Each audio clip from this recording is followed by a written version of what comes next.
If you are a new DJ or a veteran DJ that's been spinning for years but still struggle to get noticed online, listen up. The secret to booking more gigs isn't about your equipment, your skills, or your scratching. It's about how you market yourself online. In this video, I'm going to give you 3 things from the hardest to easiest that you can do right now to market yourself on social media and attract more clients. Plus, I have a bonus tip that may seem like common sense, but it's not as common as you think. Let's get right into it. So tip number 1 is going to be the hardest and it's going to take the most effort. But this tip, you can also use it on all social media platforms, Instagram, Facebook, YouTube, everywhere that you go, you should have this on there. And that is making a promo video of you and your services and your business. Let me explain.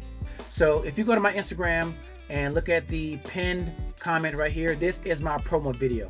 The reason why I say that it's going to take the most effort is because what I did, I hired a videographer who came out to 3 or 4 of my gigs, and what he did is he caught me mixing, he caught me on the microphone, he caught me interacting with the crowd, all my processes. So this is going to take the most effort because you're going to probably want someone professional to come out and videotape you doing what you do.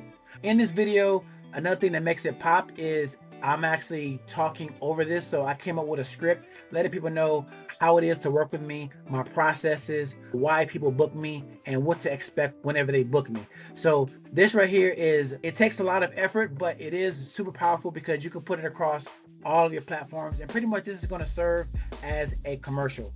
Another thing that I recommend is whenever you are building this video is to include some personal things in there too. In the beginning, you saw that I was military, so I want to highlight that. I also want to highlight that I'm married, I have kids, to let everyone know that I am normal just like them. And this is going to help build that connection with your clients, so that way whenever they go to your page, they can see, okay, this guy, he's a real person. And also too, I like his style, and pretty much it's showing your vulnerability, and at the same time it's showing what you do. So this right here is the first one.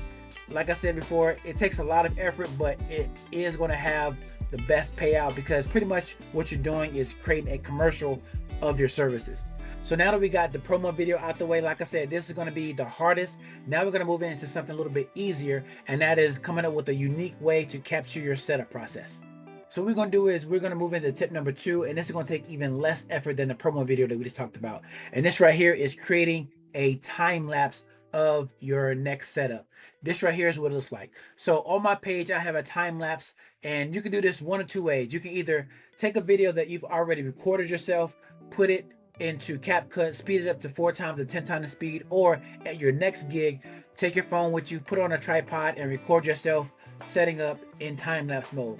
A pro tip, whenever you are recording this, you can either use a trending track or you can do a voiceover. What I recommend is doing a combination of both.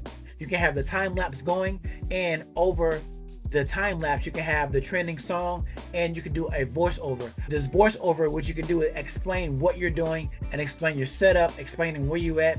In this video right here, I started with the time lapse and then I went into the actual gig because this is actually serving as a promo video for a gig log that I put on YouTube. So this is one quick way that you can help market yourself on social media. You probably already have the footage already in your iPhone. If not, at your next gig, make sure you take it so that way you can record yourself and showcase what you're doing. If you are liking these tips and you are enjoying how I'm breaking this down and giving you examples, I highly recommend you get my social media DJ marketing masterclass. If you go to my website, PHOXentertainmentgroup.com, click on tools for DJs, it'll be right there. This is my social media marketing class. It's over 3.5 hours of me breaking down tips like this and more, and all these tips are exactly how I grew my social media following to over 27,000 followers. Once again, if you like these tips, the link is in the description. So now that we got the time lapse out of the way, now we're going to go into a unique way to engage with vendors. So the third tip that you can do right now to market yourself on social media, and that is going to take the least amount of effort out of everything that we've done so far, and that is reposting vendors' content.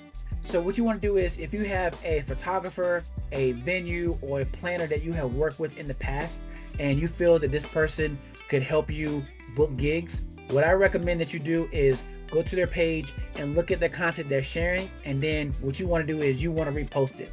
And whenever you repost it, make sure that it goes on your story. What's going to happen is whenever someone reposts your content, this is actually free promotion for that person. And 9 times out of 10, they will repost your repost. Whenever that happens is the repost is going to go on their feed and their followers are going to see you as a resource. Whenever that vendor, whenever that venue, whenever that planner gets an inquiry and their client is looking for a DJ, you are going to be the first one who comes to mind because you are showing that you support them. And really what this is doing is, I like to say out of sight, out of mind, but in reverse. If you are continually posting stuff from other vendors, and what it's going to do is it's going to keep you in the top of their mind. It's going to remind you that you still exist. If you don't post, if you don't do anything, it's out of sight, out of mind. So what we're doing is we're staying fresh in their mind. So that way, if and when that opportunity comes, whenever their clients are looking for recommendations, you will be the one they recommend. And a pro tip, whenever you are reposting this content, you want to make sure that you are sounding authentic. You don't want to sound spammy or anything like that. You just want to acknowledge what they're doing and then just keep it simple. Keep it simple, keep it pushing, and then that's it. And the organic engagement is going to take care of the rest. So before we wrap up, I promise one last bonus tip. And this bonus tip is going to be even less effort than anything else that we talked about already. And that tip is making sure your page is not private. If your page is private, all these tips that I'm telling you, it is not going to work. It is a missed opportunity. It's like going to a store and it's closed on Black Friday. People want to come in, people want to shop, people want to see what you got going on, people want to give you their money. If your page is private, you are shutting down all of that. Make sure that your page is public and not private. And if this video isn't enough and you want a more personalized approach about DJ tips and trying to get to where you want to be as a DJ, I highly recommend you schedule a free 15-minute one-on-one consultation with me. During that consultation, we'll quickly build rapport and then go over some goals and come up with a plan to reach those goals. If we run out of time, then what we can do is we can move into a paid 1 hour one-on-one coaching. During that coaching call, it's going to be in the same setting, but we'll have more time. We can screen share. We can come up with ideas together. You can share me your screen, see what you got going on. And this way, we can have more time to take care of everything that we need to do and help you reach your goals. And if you're over 30 and still DJing in bars and clubs and want to transition into the wedding scene and make more money, check out this video right here.